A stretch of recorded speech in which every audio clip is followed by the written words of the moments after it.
Hello students, welcome to today's alternative English class. We already did the first part of the lesson, the gift of the Magi, Della, the poor protagonist and the poor wife of James Dillingham Young. She was feeling very desperate and sad that she didn't have enough money to buy a nice Christmas present for Jim, and therefore she was counting the money desperately thrice.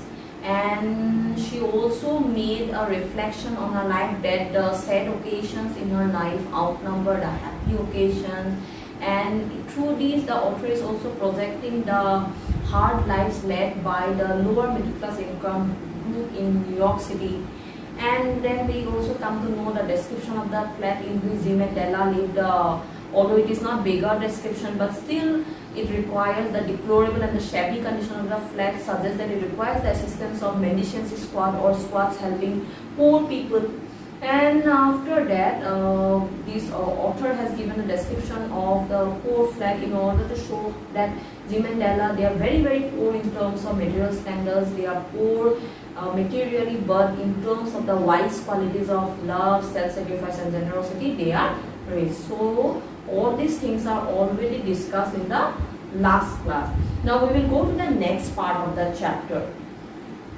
Della finished her priorities first, second, third, fourth, fifth paragraph of page 31 or the second page of the book, second page of the chapter. Della finished her cry and attended to her cheeks with the powder. She stood by the window and looked out dully at a grey cat walking a grey fence in a grey backyard.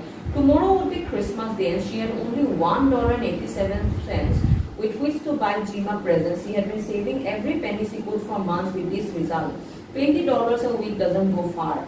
Expenses had been greater than she had calculated. They always are. Only $1.87 to buy a present for Jim, her Jim. Many a happy hour she has spent planning for something nice for him, something fine and rare and sterling, something just a little bit near to being worthy of the honor of being owned by Jim. So here, Della, she had finished her cry, so she was reflecting upon her life, how sad occasions in her life always outnumber the happy occasions. She was not only crying for her current status of not having money for Jim's Christmas present, but she was crying for her entire life. That every day she had to deal with the day-to-day financial problems or monetary problems in their life, how she had to feel embarrassment, how she had to lose her deportment in public when she used to display her nature stinginess in front of butcher, vegetable man or grocer. So she was feeling very sad, upset and depressed, but in the meantime she had overcome her sadness and she was looking outside the window and everything seemed very dull, gloomy to her. So of course, as her mind is not very well, as she, lots of emotional turmoil was going on in her mind, as she was thinking about the sadness in her life, the gloominess in her life, therefore she perceived everything in shades of grey, or she perceived everything as gloomy. So the cat was grey, the fence was grey, the backyard was grey, so everything seemed very gloomy to her. And she was also reflecting that although Jim's income was only $20 per week, it didn't go far. Expenses had been always greater. In the meantime, she had been trying to balance between savings and expenses in order to save money for Jim's Christmas present.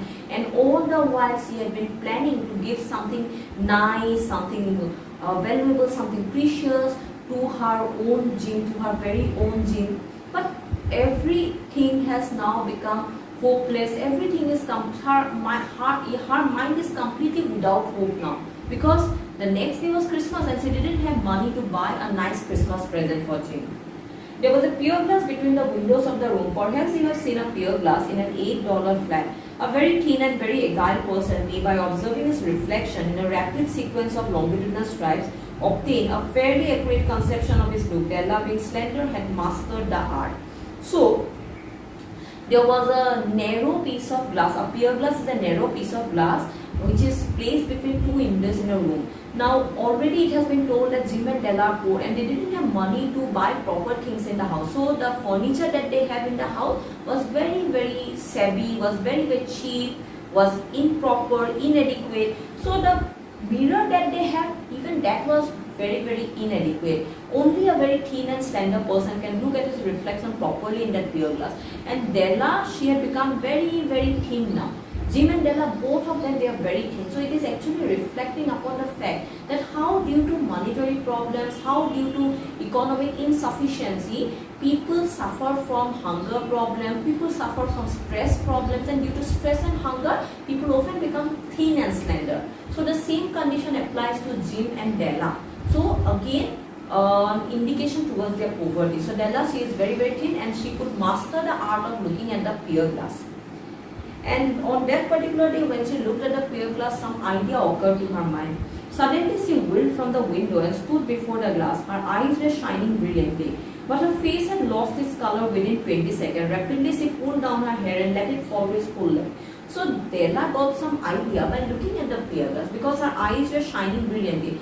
A little moment ago, she found everything in shades of grey. She found everything gloomy and dull.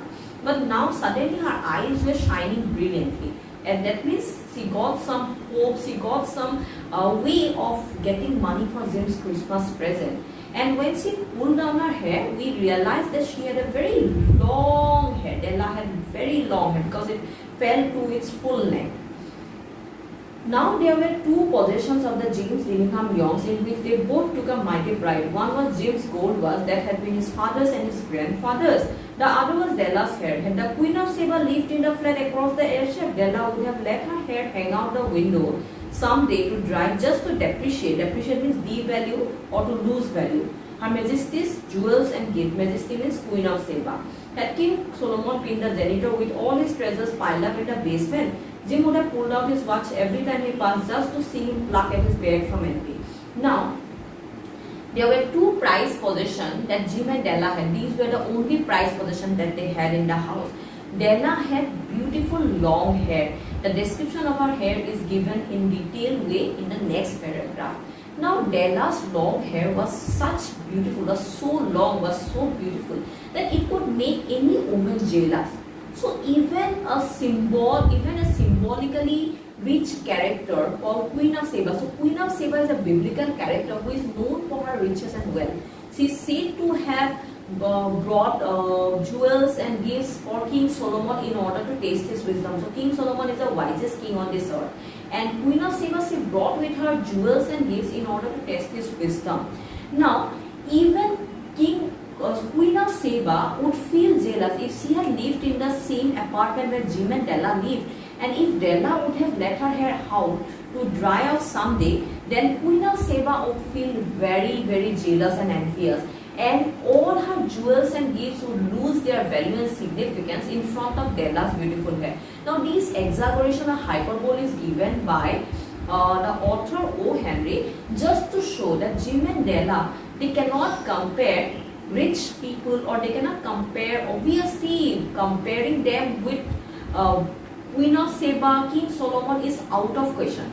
But here the comparison is made with this symbolically rich character in order to show that Della might be poor in terms of material standard, but she was rich in terms of her beautiful long hair, and she was rich in terms of love, self-sacrifice and generosity, and because of one another reason.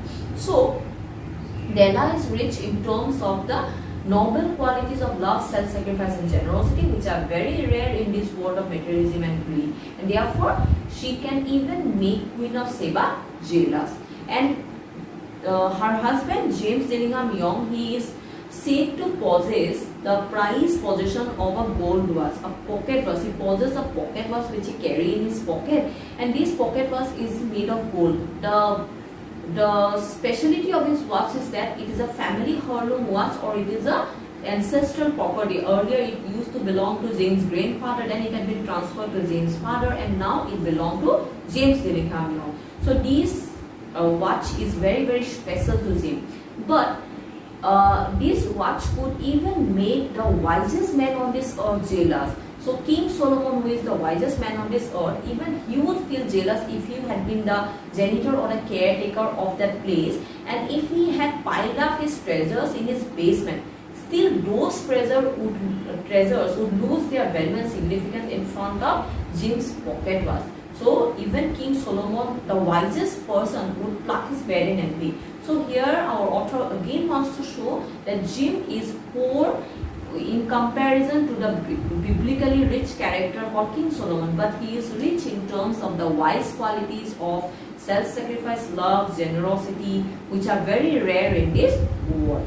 So now Della's beautiful hair fell about her, rippling and shining like a cascade of brown waters. It reached below her knee and made it almost a garment for her. And then she did it up again nervously and quickly. Once she faltered for a minute and stood still, while a tear or two splashed on the worn red carpet. On went her old brown jacket, on went her old brown hat, with a whirl of skirts and with the brilliant sparkle still in her eyes, she fluttered out the door and down the stairs to the street. Now, Della's beautiful hair is described in great details here. Her hair looked very, very beautiful. It's just like the rippling and shining waters, shining cascade of brown waters. A cascade is a waterfall. So just like a cascade of brown waters which is rippling and shining, Della's beautiful hair is not smooth or not smooth or straight. Rather, it has ripples. It has a little bit. Her hair is a little bit wavy. So her hair is rippling and shining. And suddenly Della, she beat up her hair again. She opened her hair and let it fall to its full length. And now she again tied up her hair and quickly she went out of the house. So a teardrop fell on the worn red carpet, a symbol of poverty here. Then she wore her old brown jacket, old brown hat. So symbolizes that they don't have money to buy garments, proper garments for themselves. The clothes they were wearing were worn out, old. And then with a whirl of skirts, so she was doing the things very quickly. And with a brilliant sparkle, like she had some idea in her mind, and therefore, as she had hope, therefore her eyes were brilliantly sparkling. And then she fluttered out of the door and down the stairs to the street. Where she stopped, the sign read, Madame Sofronie, hair goods of all kinds. One flight up, Della ran and collected herself, panting, Madame, Lars too, while Chili hardly looked the Sofronie. Will you buy my hair? Asked Della. So now, Della, she reached she reached the establishment, or she reached the shop where it is written hair goods of all kinds. So like these people, they buy and sell hair and hair goods, or they sell hair accessories. So Della, she was actually thinking about selling her hair, and without wasting moments, she reached Madame Sofronie's shop, which was mainly a shop for selling or buying hair. And then she asked Madame Sofronie whether she would buy her hair. And Madame Sofronie, she didn't look like a Sofronie. So Sofronie, it might mean soft. Soft means someone who is very, very emotional, who is very, very soft at heart. Or Sofronie is also the name of a saint. A saint is also always known for his qualities of charity, qualities of benevolence, goodness. But this person, Madame Sofronie, has no qualities of a saint. Rather, she is very, very rude looking, very white, very huge and chilly, very hard looking, very cold attitude. So like Madame Sofronie doesn't look like a saint, or she doesn't resemble the qualities of her name Sofronie.